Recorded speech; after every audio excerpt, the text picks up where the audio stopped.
April 29th, and we are going to bring the Energy and Environment Committee to order. If my colleagues who are not in attendance could make their way to the committee room, we would greatly appreciate it.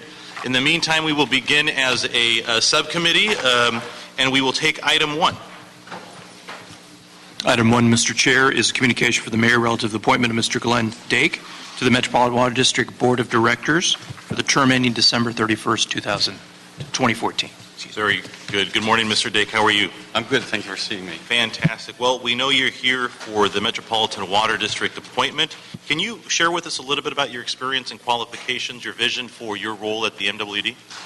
Yes, I'm a resident of Silver Lake. I'm a licensed landscape architect. I've volunteered for the Bureau of Sanitation and Department of Water and Power's Recycled Water Advisory Group for many years. And I served for some years on the Silver Lake Neighborhood Council, which of course includes the Silver Lake Reservoir, and we struggle with all those issues related to that.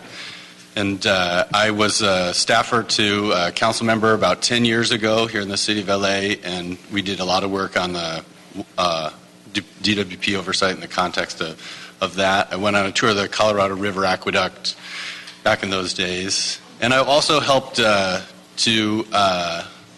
support the statewide water bonds, each of the water bonds that I knew about, the last 3. And, I'm eager to serve. Very good. Well, are there any sort of initiatives that you'd want to target initially at the MWD? Have you had a chance to be briefed yet by MWD? I've not been briefed. Okay. I've met privately with several former Met employees, and they've told me about the general, context of things. I'm very eager to learn whether or not local projects in the city of LA in our groundwater basins can earn MWD support. And they pay a lot of the money that our residents get from the Cash for Grass program, and I think that seems like a good way to reduce our water use. Very good. Mr. Blumenfield? Just, what you see as the city's biggest challenge as it pertains to MWD? I think there's a long-term, every year we have to resolve the question of how to obtain adequate water supply and to pay for the following year's water supply. And I think there's a lot of loose talk about how that's done, and one of the biggest challenges is to speak truthfully to my neighbors about really what the trade-offs are for the various sources of water supply. And I always think of the Mono Lake Committee's strong commitment to when they were fighting with the city of LA to reduce the environmental impacts on the water that we drink on their landscape. Their ethic was that we don't want to transfer the negative benefits that are on the Owens Valley to some other community. So they argued, instead of just stopping, they said, let's have conservation. We'll reduce the water use of all the residents in order to earn the environmental benefits we seek. I think that kind of thoughtful dialogue could be heard by residents of LA. And I guess part of the goals of MWD is both the conservation and the reliability, and we want our constituents to have good prices as well, and those are going to be some of the challenges to work it all, put that all in the proverbial bowl before you cut the grass and exchange it. Right on. There's no free lunch. Very good. Well, we had an opportunity to speak a little bit by phone yesterday. I appreciate the time that you made to do that. I'm very excited about what the mayor is proposing in terms of trying to lessen our need for imported water, and I think he's set a lofty goal for Los Angeles, but I think it's going to necessitate some real, provide some real opportunity, and certainly it's going to necessitate some real creativity in how you get there, how we capture stormwater, the opportunities that may or may not be present with the Save Our Streets initiative, the need to really figure out a sensible way to really hopefully get our rate base aligned with these goals. I mean, a lot of it's really tricky, and I think your voice on MWD is going to be very, very important to Los Angeles success. So I'm happily supporting you today. Unfortunately, we don't have a quorum. We'll wait for another member to make themselves available. We will then take up the item then. So we'll table it for the time being, and if not, we'll communicate it to the full City Council. Thank you, Mr. Dake. Thank you. Thank you. I don't have any cards on item number 1. Let's go to item number 2. Item number 2. DWP and CO reports relative to proposed amendment number 1 to the agreement with Total Resource Management Incorporated to implement the Maximo Asset Management System. You have staff from both Department of Water and Power and the CAO. Good morning. Good morning. Good morning. So, Mike, are you going to start, or you want me to start? Go ahead. Eeny, meeny, miny, mo. I'm Mo. So the proposed resolution is regarding the First Amendment to an agreement with TRM Corporation for implementation and completion of upgrades to the Maximo Asset Management System. Approval of this item will allow for an additional $2.5 million in funding and extend the term an additional 3 years. The additional funding is necessary essentially due to an expanded scope of work, and the additional time is necessary due to greater than anticipated complexity in this project. So more time has been needed. Funding for this entire project is by DWP, by their water and power revenue funds, and there's no impact to the city general fund. Very good. Before we go to DWP, does the ratepayer advocate, did they have a position at the commission? Would you like to come on up, ratepayer advocate? Do you have a position on the item, on item number 2? Okay, very good. DWP. Okay, let me start just quickly context of what this system is about, and Jerry and Mike can certainly chime in.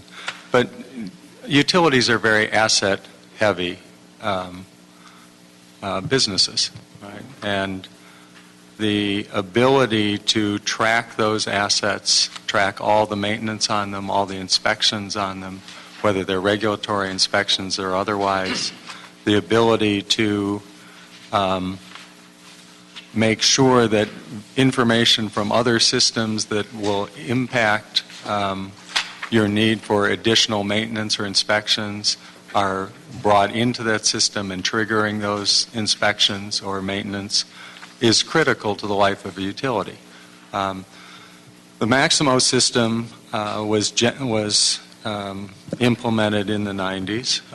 It was implemented in both water and power, but separately. So we had 2 totally different instances of that. We had them evolve to totally different versions of the product. So power is still, because they did a lot of customization back in what we call version 4. And the entire sort of architecture of the application was redone after version 4, and version 5, 6, and 7 are common in a very modern Java-based architecture. But we're power side stuck on 4. A number of years ago, when we first sort of launched the idea of an upgrade to Maximo, we brought water and power executives together and got agreement that we were going to have a single instance. We were going to manage assets for water and power in one implementation, so we're not trying to manage 2 in different environments and different, which is very inefficient for us. And we set forth a project that basically would do predominantly an upgrade to those 2 existing implementations, add a few additional services areas into them where we do asset maintenance that were not covered by either of those systems. And we had an optional part of the project to replace our whole inventory system. And that was the result of a consultant report from Scott Madden a few years ago that basically said our inventory system, while it does an okay job of just tracking things, does not do what you need an inventory system to do to really manage inventory well. And the reason it's important for these projects is that it's very critical for the people who are doing maintenance or repair on these systems, our generation plants, our substations, to know what parts they have available and to be able to reserve those parts when they schedule work. And so in the replacement, we really wanted to bring that, bring all that together in this one thing if we could.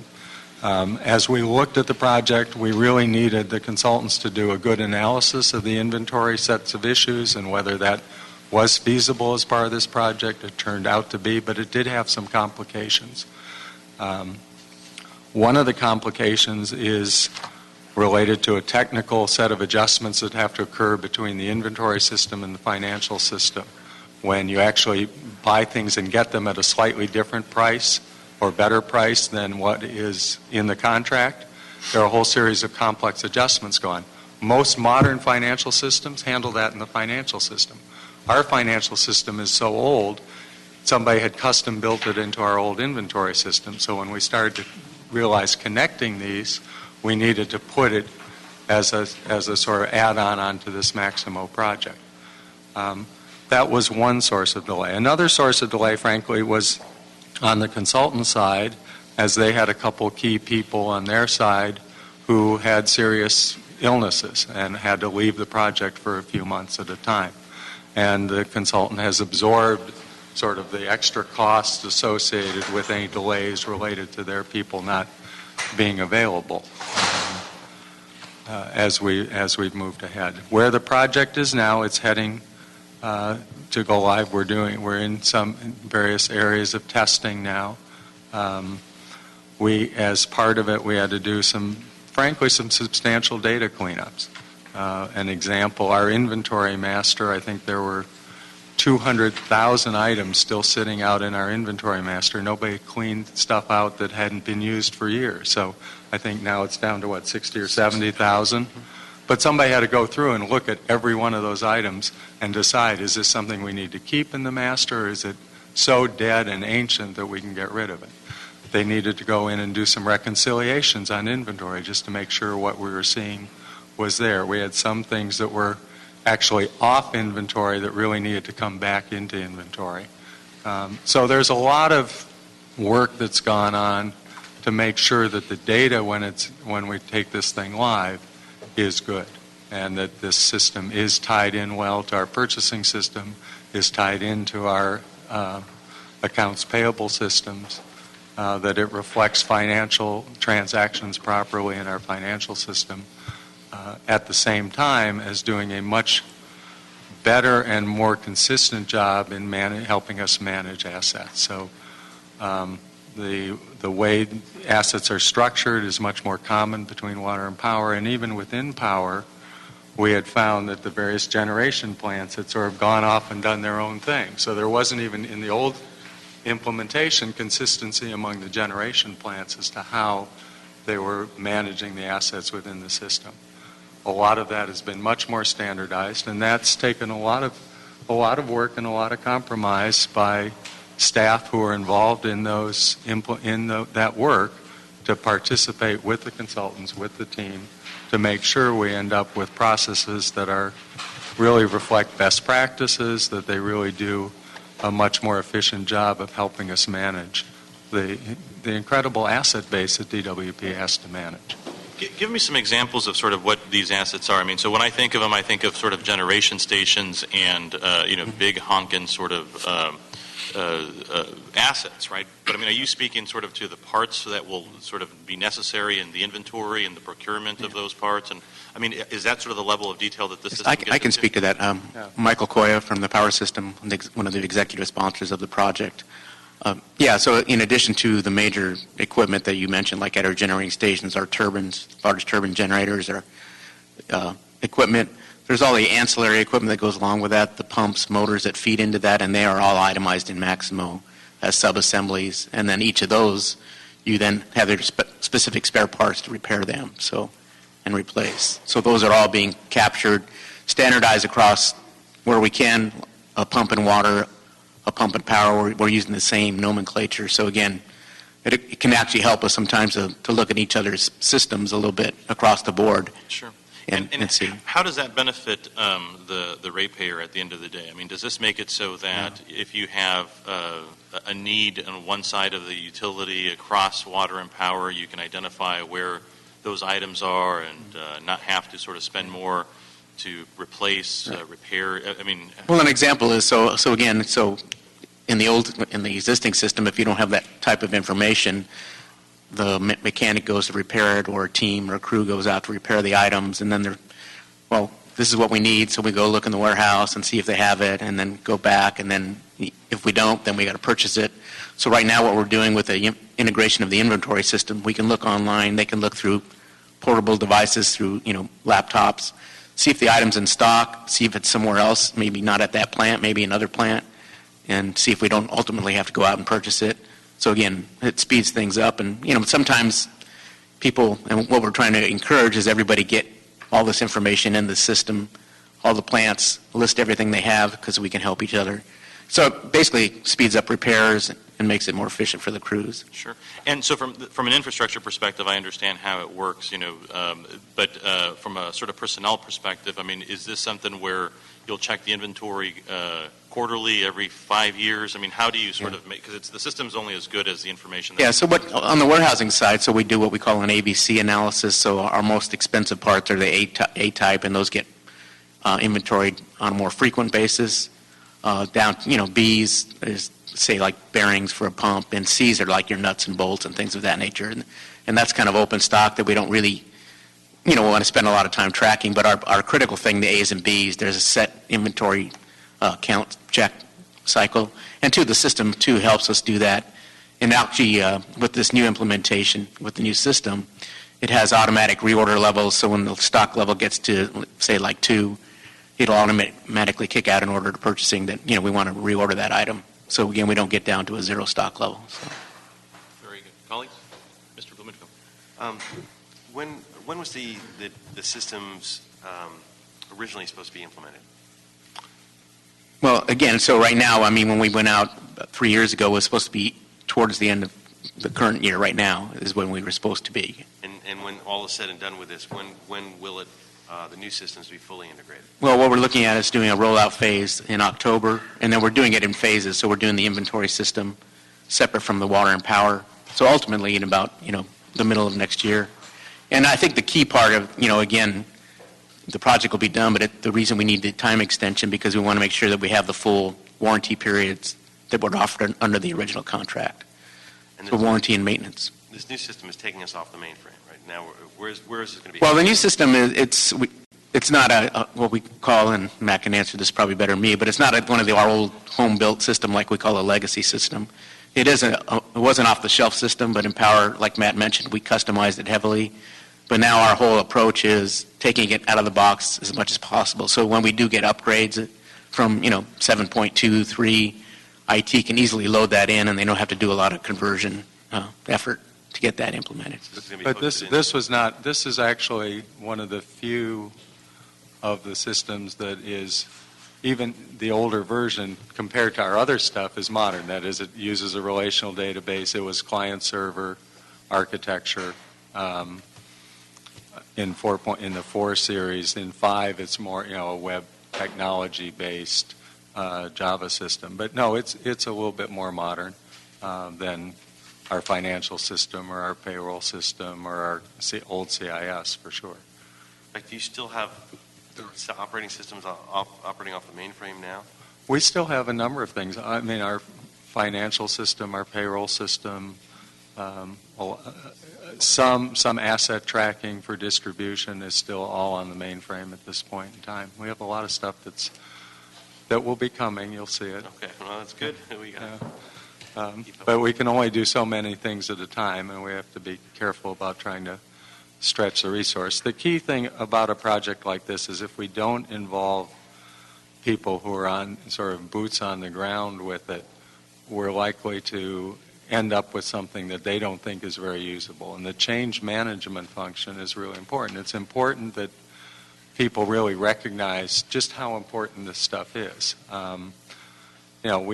Mike gave the example of the generation plant. We see these in substations, transformers, and one of the things we're trying to do is work with some of the other systems. So on some of the big transformers, we're putting sensors on that monitor temperature. If it hits a certain threshold, we want that system to alert Maximo to say, this needs somebody to go do an inspection and a check. Right? If we see when we do the chemical analysis of the fluid in those that go through our LIMS system, through our laboratory system, that if we see certain thresholds, we want that to automatically trigger a maintenance order in Maximo. Those are things that are really important for the reliability of the system so that stuff doesn't get missed. Just tracking the critical preventive maintenance stuff that's needed.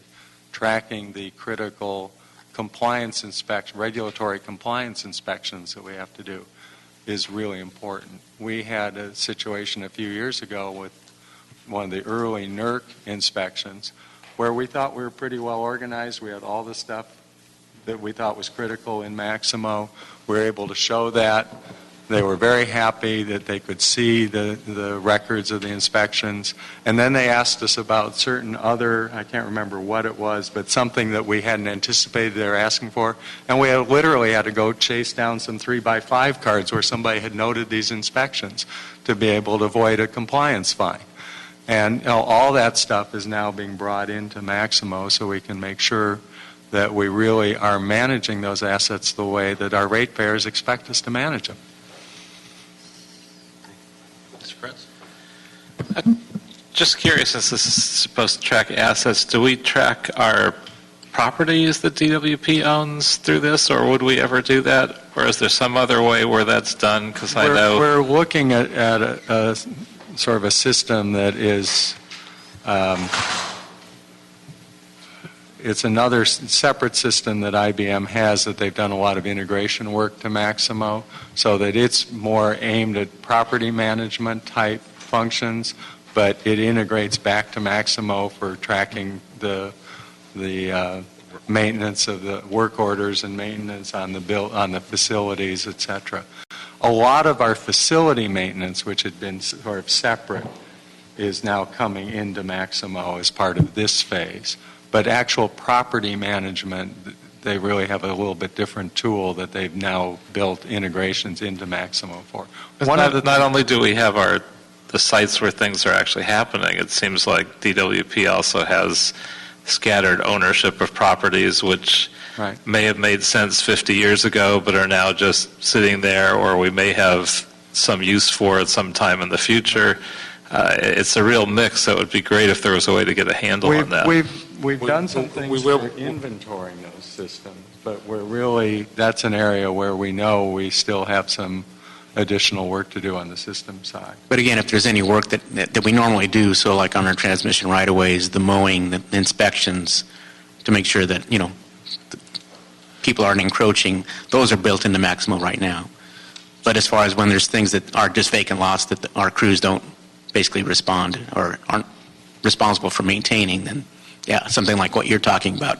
I know that's a new system that we're looking at. Right, and sort of the managing the leasing and the secondary land use of those, that's really the area that we're looking at for a future piece right now. We have some inventory of that, but really a system to manage that, the secondary land use leasing, et cetera, is really beyond what Maximo is really designed for. So that's planned at a later point once this is already in place and up and running. I mean, the other place we're looking at for the future is moving our management of distribution assets, the poles, the cross arms, that stuff, potentially into Maximo. At this point, we felt that was too big a piece to take on at the same time we were trying to convert generation and substation and everything else.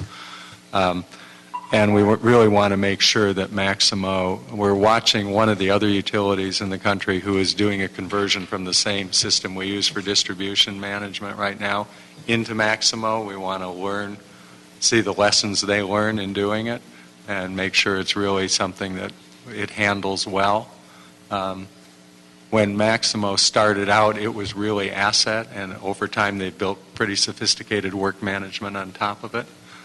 On the distribution, we have a system that really was a work management system, but never really had an asset tie. And those two really need to come together, and that's why we'd like to bring it into Maximo, but we want to make sure Maximo really is capable of handling some of the issues you have with things like cross arms on poles, right? So it's an asset on an asset, and how it handles those sorts of things. We want to make sure it really can do it well before we take on that phase of a consolidation. In the ultimate world, we'd like to get all that stuff into the one system because that would be much more efficient for us. Very good. Hearing and seeing no additional questions, we'll go ahead and move that item unanimously. Thank you very much. Thank you. Let's go ahead and move item number 1 as well, and let's take up item number 3, Mr. Clerk. Mr. Seale. Item number 3. CO report relative to proposed personal services contracts with Electronics Recyclers International and Sims Recycling Solutions to support the city's e-waste collection and recycling services. We have staff from both the CAO and the Bureau of Sanitation.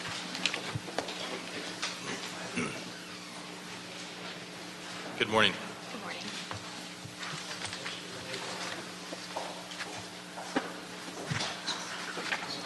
morning. No. Hi. Good morning. Elise Matson, CAO.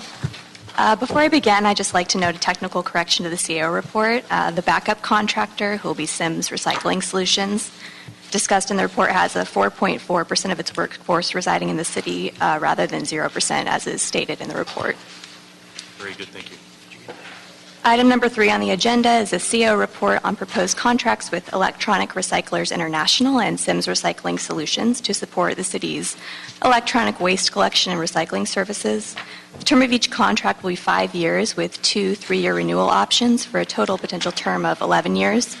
The contracts are revenue generating in nature, and the city has no financial obligation under the contracts. The city and the contractors will be reimbursed by the state for the recycling and collection of electronic waste. The contracts will bring in approximately $413,000 in annual revenue to the Household Hazardous Waste Fund, and our office is recommending that Council authorize the Bureau to execute the proposed amendments, proposed agreements with Electronic Recyclers International and Sims Recycling Solutions. Very good, thank you. And the department's here? Good morning. My name is Brian On. I'm with Bureau of Sanitation, Solid Resources, COI Recycling Division. Melissa Plamondon, Bureau of Sanitation also.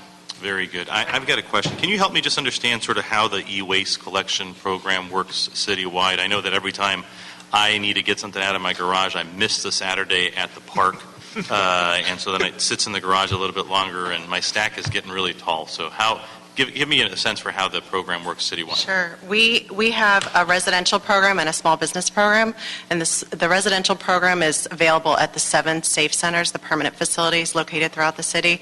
We also do 15 mobile collection events where we collect used oil and electronic waste, and also residents can call our 311 bulky item program. So if you have a large TV, you can call ahead of time and schedule to have it picked up at your curb. With the sanitation trucks, and then they take it back to the yard. So those are the methods which we collect the e-waste from. And so you've got 15 mobile sites. Are those sort of scheduled every week, or how do they work? We have 15 per year. Okay. So about 1 or 2 a month. Got it. And the 7 collection sites, those are permanent collection sites? They're whatever the hours of operation are when they're open? Yes, they're typically open every weekend, 9 to 3, so okay. Saturday, Sunday. But UCLA has a slightly different schedule. Very good. And on an annual basis, how much e-waste does the city and its contractors collect thereabouts? We typically collect about 4 million pounds a year of e-waste. This last 2013, we collected almost 4.4 million pounds, so we've seen a great increase in the last year. The year prior, we had 3.7 million pounds. Very good. And how do we have metrics on do you all measure how much is actually diverted from the waste stream to make sure that we're doing the best that we can? And how do you compare what it is that we do with other cities, for example? I know that's difficult because we're talking about the resident making sure that they understand sort of what goes in what bin, assuming that it's not a multifamily dwelling at this point. The e-waste is prohibited from putting into the regular trash. Since 2006, it is regulated as a household hazardous waste.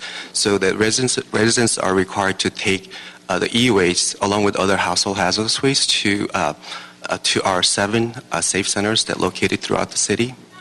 So sure. No, I understand that, and I try to tell all my residents to make sure that they don't put it in there. But in the event that stuff gets in there, and it does, how do we sort of audit to make sure that that we're, because ultimately the responsibility falls on the city of Los Angeles. Right. If the resident puts it in the wrong bin, it gets to the yard.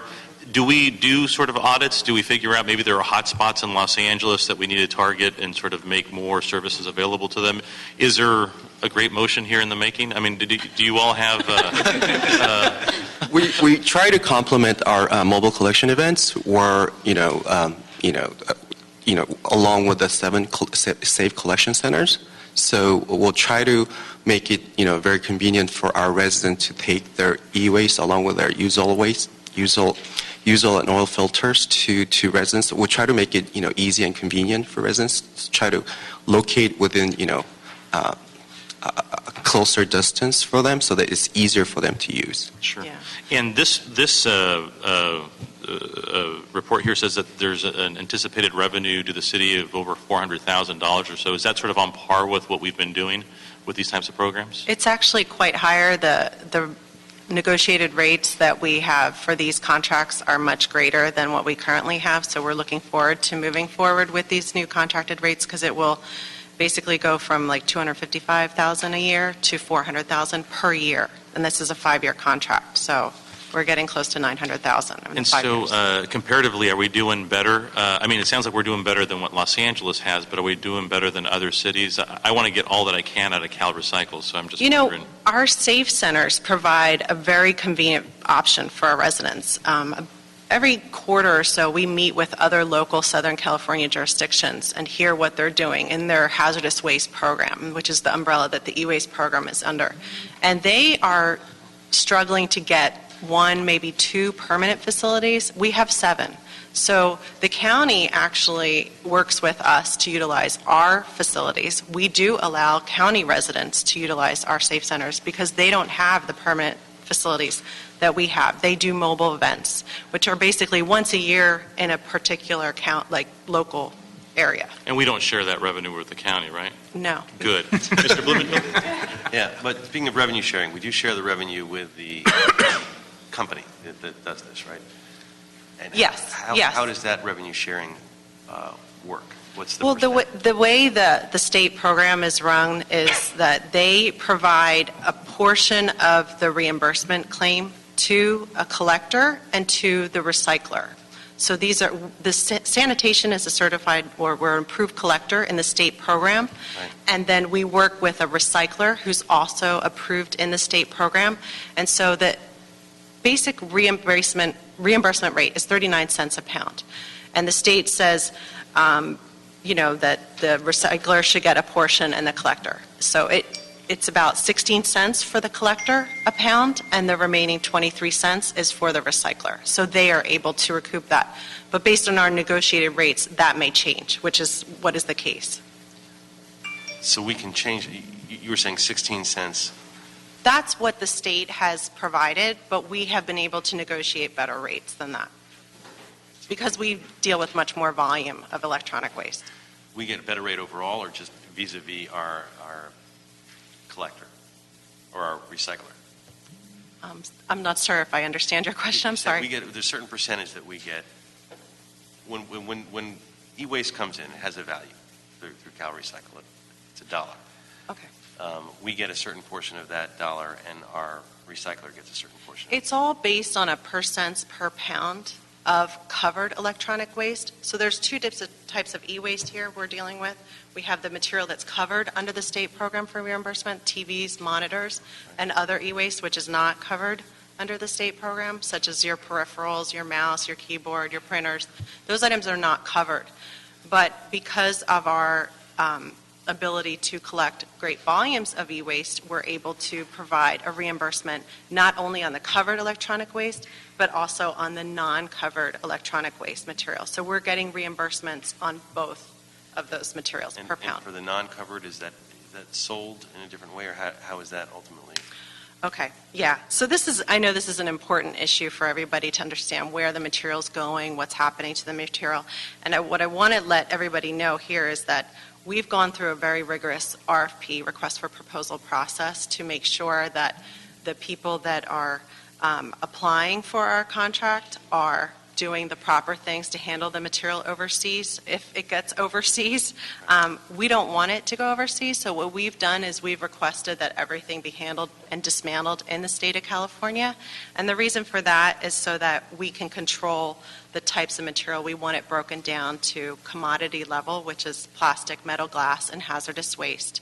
And so in those forms, those materials like the circuit board from the computer can be sent to a smelter, and that smelter can then process it into a new material. And it's much safer that way. That way we don't see whole units leaving the country and exported and not being broken down and then not being handled properly in other countries with the proper protective equipment, et cetera. So these companies that we've reviewed, we've made sure that they've expended quite an investment financially into their equipment, their staffing, their safety measures, and they're also they've pledged written to become e-stewards. I don't know if you're familiar with the e-stewards or the R2. These are two standards that are held quite highly in the electronic waste recycling community, and they basically provide some assurance that there's going to be third-party auditors reviewing what the recyclers are doing. So they're going to check their downstream vendors. They're going to say, we received this much glass from you, this is how much glass was leaving your facility, and this is where it went, and this is how much that facility received. And those auditors are basically third-party auditors reviewing that process. So there have been several steps that we've done, and we also will go unannounced. We just show up and we say, give us a tour, and we're looking for equipment, personnel, safety measures. These are all things that we want to see that there's the investment has already been made in the mechanical shredding of the electronic waste. So if we don't see that, then we know that it might be sent overseas because that's a quick revenue generator for them. Okay, well, so there are regular audits that we're looking at now. Yes. Thank you. Mr. Kretz? Yeah, I was going to ask a question that's similar to what you just answered, whether, I know you visited the sites of these companies, what you found in terms of their disassembling and if there's any kind of an e-waste safe disposal certification for people to do it right, et cetera. Yes, so that's what I was speaking to. It's called e-stewards, and also there's an R2. So R2 is a standard that's been put in place through EPA. E-stewards is an environmental group that initially started it through BAN. They basically have created their own standards because there really is a lack of federal guidance and even state guidance on how this hazardous material should be handled properly to make sure it's not being mishandled. So those are the two standards that we look for. There may be some other ones, but those are. Yeah, I mean, this is an issue that makes our office nervous, partly because we get a call from one whistleblower with a company, not either of these, in Arizona, who basically said they took the disassembled toxic waste metal and they actually dumped it into the ocean rather than doing what they were saying with it. So I think we want to keep an eye on that because I think that kind of thing happens throughout this industry. Just an aside, I have a friend who actually bought one of the larger kitchen grease disposal companies in Texas. I thought, well, we'll do it more professionally. It'll be very profitable. Then they found out that it wasn't quite as profitable to do it right because this company was dumping a lot of their kitchen grease in empty lots throughout Texas. So there are a lot of opportunities for this, and I think if people aren't really on it, watching all the steps and checking the end, and especially if it's sent out of the country, that it may count as recycled, but it may never actually be recycled if we aren't very vigilant. So we're actually following this, including when it's sold out of the country, to make sure the end user is actually recycling it, not dumping it or burning it or whatever. Very good. Thank you. All righty. If there's no additional questions, we do have public comment. One card, Kabira Stokes, please.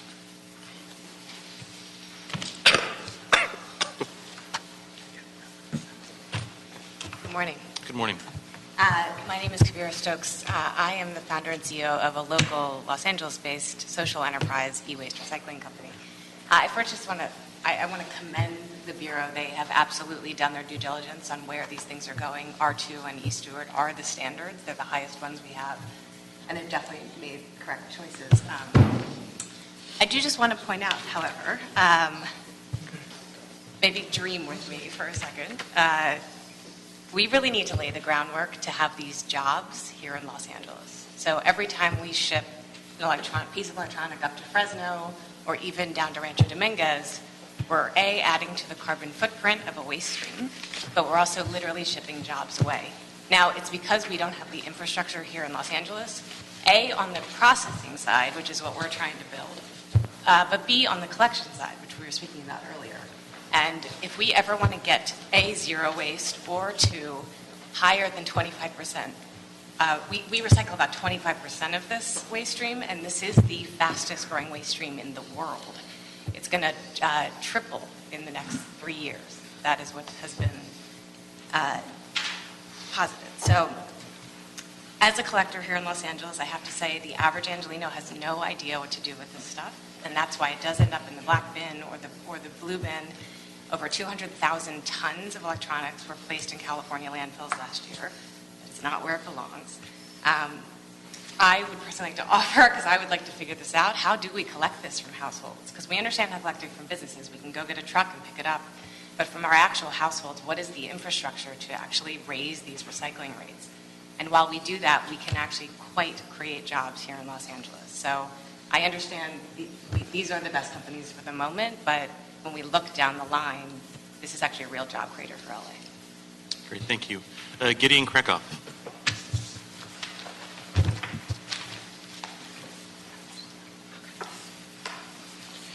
Chair, council members, Gideon Krakow. I'm just following this item out of a matter of personal interest. I think this issue, the environmental consequences of how we get this waste stream to responsible recyclers and where it goes is a very important, interesting environmental issue. I just wanted to pop up here to make, in light of the questions that you just asked a few minutes ago, to let you know that there is an interesting bill pending in the U.S. Congress. I think some of you know some Congress people there. This is H.R. 2791, the Responsible Electronics Recycling Act of 2013. It's still a bill, but it would make it illegal to send e-waste from the U.S. to developing nations, non-OECD countries. I'm trying to get a handle on the bill, but it's got a broad support from many environmental groups, as well as a large group of the main e-waste recyclers in the country, which has formed a group called the Coalition for American Electronics Recycling. And SIMS and ERI certainly are two very responsible players in this industry, and you've picked good contractors that really know what they're doing. But I think the idea is that once this waste goes out of the country, we don't know where it's disassembled, we don't know what happens to it. So the idea on the federal level is to get a hold of that and to process it and manage it in the U.S. Now, of course, that means we have to have facilities to do that here, and these are not the easiest facilities to get permitted and to operate, certainly in places like California. But if we are going to get a handle on this responsibly, it seems that this bill is worth tracking, and your offices might have interest in seeing where it goes. Thank you. Very good, thank you. All righty, seeing no additional cards, colleagues, we'll go ahead and approve this item unanimously. Thank you very much. If there's no objection and there are no cards, it looks like, if we can put items 4 and 5 on consent without objection. Very good. And there are no general public comment cards, is that correct? No. Very good, thank you. That adjourns this meeting.